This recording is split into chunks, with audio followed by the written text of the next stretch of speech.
Assalamualaikum warahmatullahi wabarakatuh.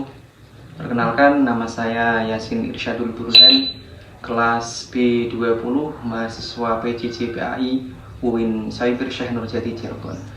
Pada kesempatan kali ini, saya bersama dengan dua narasumber akan membahas persoalan tentang bagaimana belanja online melalui e-commerce, baik itu Shopee, TikTok Shop, Lazada, Tokopedia, dan sejenisnya.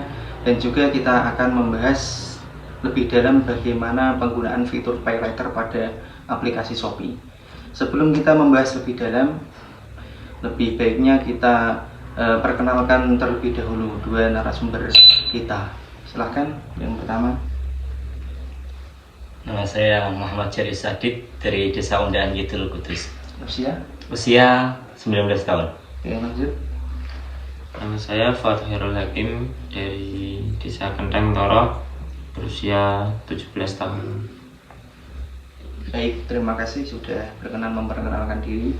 Untuk selanjutnya langsung saja kita masuk ke pertanyaan-pertanyaan yang akan saya tanyakan kepada kedua informan atau kedua narasumber. Pertanyaan pertama langsung saja nanti dijawab secara bergantian ya. Yang pertama, apakah Anda pernah melakukan transaksi online di e-commerce, baik itu di Shopee, TikTok, Lazada, Tokopedia, atau sejenisnya? Kalau saya sih pernah ya.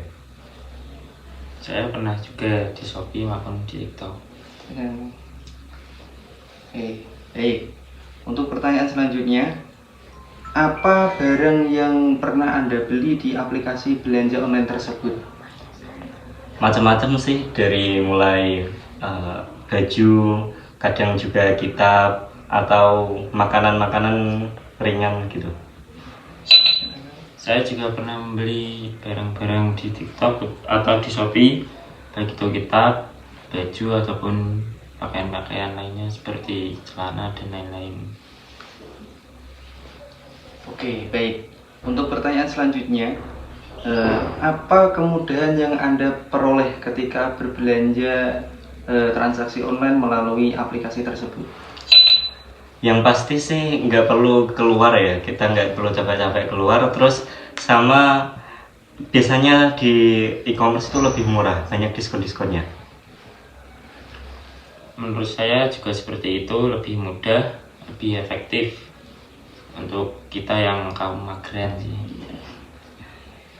Oke, baik, terima kasih. Untuk pertanyaan selanjutnya, apa jenis pembayaran yang Anda pilih ketika Anda berbelanja melalui aplikasi tersebut? Kalau saya sih seringnya COD, tapi terkadang juga pakai Dana. Saya lebih ke COD untuk terusnya ya. Saya tidak pernah pakai yang selain COD.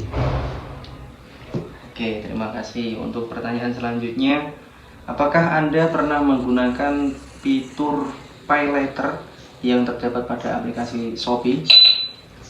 Kalau saya sih belum pernah ya. Saya juga belum pernah.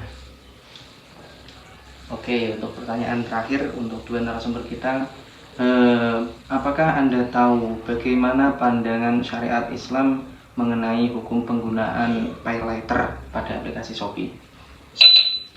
Ya, yang saya tahu dikit-dikit sih, kalau Pay Later itu kan setiap bulan kita harus bayar, ada bunganya ya. Nah itu menurut saya sih nggak boleh.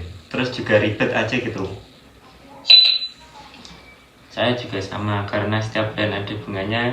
Menurut saya juga selain ribet juga nggak boleh, karena ada unsur bunganya.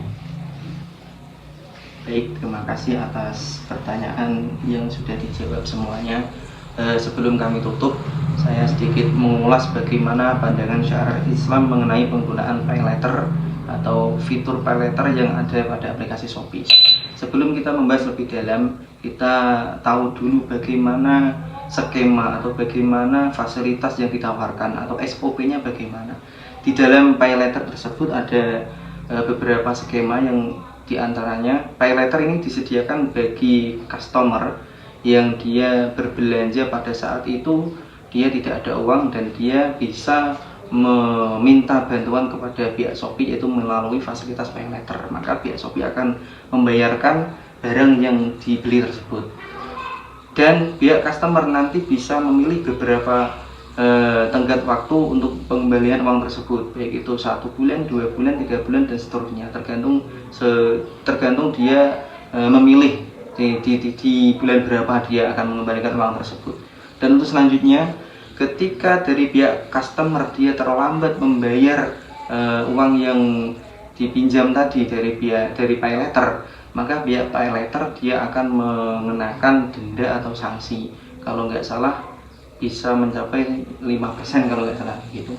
Nah, maka dari itu kalau kita telaah dari konsep atau skema apa yang ditawarkan dari pay letter, maka hal itu jauh dari apa yang menjadi landasan utama dari akad utang piutang. Karena dari akad utang piutang itu ada kaidah istilahnya akad irfak. Jadi akad irfak itu akad yang tujuannya adalah untuk belas kasihan kepada orang yang berhutang. Jadi kalau di situ tidak ada belas kasihan, maka ya tidak baik atau tidak usah berhutang. Karena dalam fikih juga ada kaidah kullu qardin jarra naf'an fahuwa riba.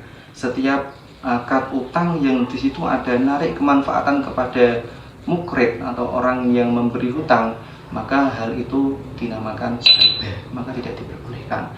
Dan juga karena di situ ada denda dan bunga, nah, itu juga termasuk riba, maka tidak diperbolehkan menurut syariat Islam.